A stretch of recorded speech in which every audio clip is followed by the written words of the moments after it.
Hello दोस्तों, veterans, नमस्कार। मैंने आज यहाँ एक चार्ट लगा रखा है जो आर्मी के कमीशन्ड ऑफिसर्स का, और ये एएमसी, एडीसी, आरबीसी को छोड़ करके है। इसका एक चार्ट मैंने कल डाला था।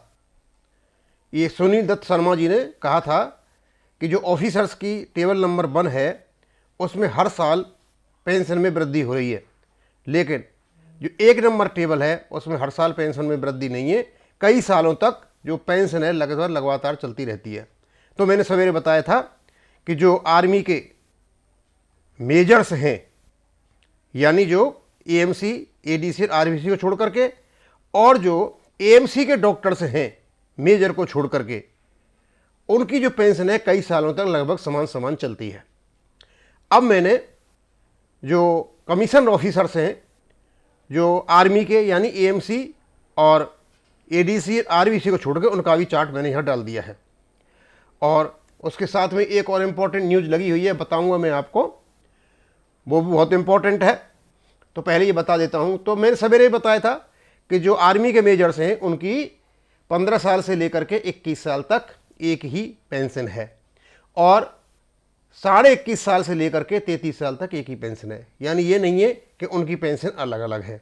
अब ये कैसे है ये पता नहीं, ओआरओपी में जैसा था वैसा ही यहाँ पे है। उसी प्रकार लेफ्टिनेंट कर्नल की 15 साल से लेकर के 18 साल तक एक ही पेंशन है।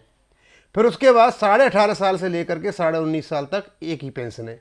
फिर उसके बाद इनकी पेंशन अलग अलग होती है। फिर 24 से लेकर 25 साल तक एक पेंशन है, और फिर 26 साल से लेकर के 33 साल तक एक ही पेंशन है। कर्नल की पेंशन जो है इसमें हर साल बढ़ोतरी है, लेकिन बढ़ोतरी एक निश्चित अनुपात में होनी चाहिए। वो नहीं है कहीं कम है, कहीं ज़्यादा है, कहीं तो इवन 3% से भी ज़्यादा है। और ब्रिगेडियर और मेजर जनरल और लेफ्टिनेंट जनरल की जो टेबल है 20 साल से लेकर के और 33 साल तक बनाई हुई है, इनमें भी कई जगह लगभग एक जैसी पेंशन है और कई जगह इनमें अलग अलग है। ये क्या सिस्टम है, कैसे बनाया, अब ये तो समझ से परे है। तो सुनील दत्त शर्मा जी चाहते थे कि इस पर मैं कमेंट करूं। सर, कमेंट तो ये है कि अब तक हम ये नहीं समझ पाए कि इनने क्या सिस्टम अपनाया है।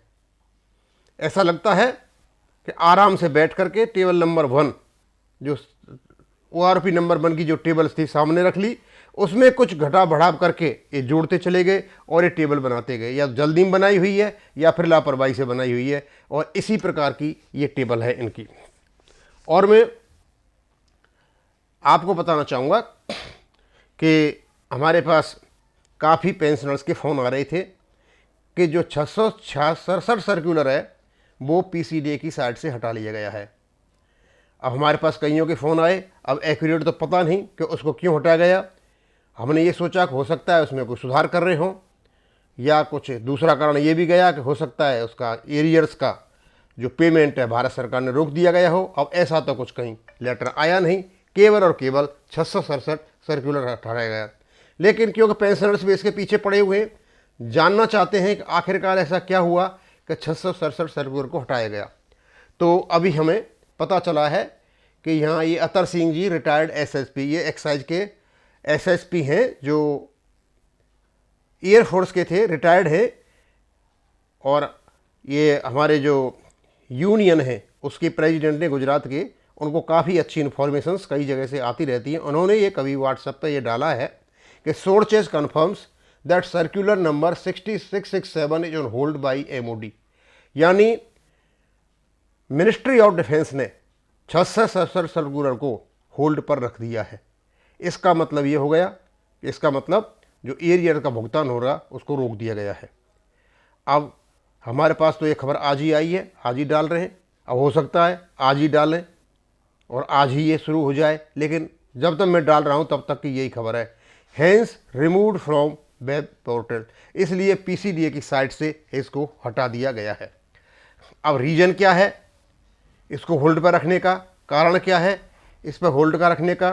क्या ये ओआरओपी की टेबल को सुधार करने जा रहे हैं, या और कोई कारण है, या उसमें कोई कमी भी सी रह गई थी, या उसमें कोई ऐसा है? यदि ये होल्ड पर रख दिया है तो अब मुझे नहीं लगता ये 15 मार्च तक एक मुश्त ईयर ये सभी को दे पाएंगे। हमारे पास कई फ़ोन आए, कईयों ने कहा कि हमने बैंक से पूछा है, बैंक वालों ने कहा है कि जब जो खाते हमारे यहाँ से इस पर्स में चले गए हैं उनका तो हम कुछ नहीं कर सकते। लेकिन अभी जो PCDA ने अपना सर्कुलर अपना हटा लिया है अपने पोर्टल से, तो वो भी एक कन्फ्यूजन वाली बात है। हम अभी भारत सरकार से पूछ रहे हैं क्या करें और क्या नहीं करें। अब जैसा भी वहाँ से जवाब आएगा, पेंशनर्स के कॉल आएंगे, पूछेंगे सब ऐसे ऐसे कहा है, तभी पता चल पाएगा। बाहर ऐसा कोई भी लेटर निकल करके नहीं आया है जिसके बेस पे हम ये कह सकें कि अभी क्या हो रहा है। बस ये थोड़ी सी खबर आई थी, ये मैंने आपको बता दी थी, और सोर्सेज से बता दें कि वो इधर उधर से बातें हुई होंगी, तो इस प्रकार का खबर आपको बताना चाहते हैं। और बस मैं इसको यहीं ख़त्म करूँगा। थैंक यू, धन्यवाद।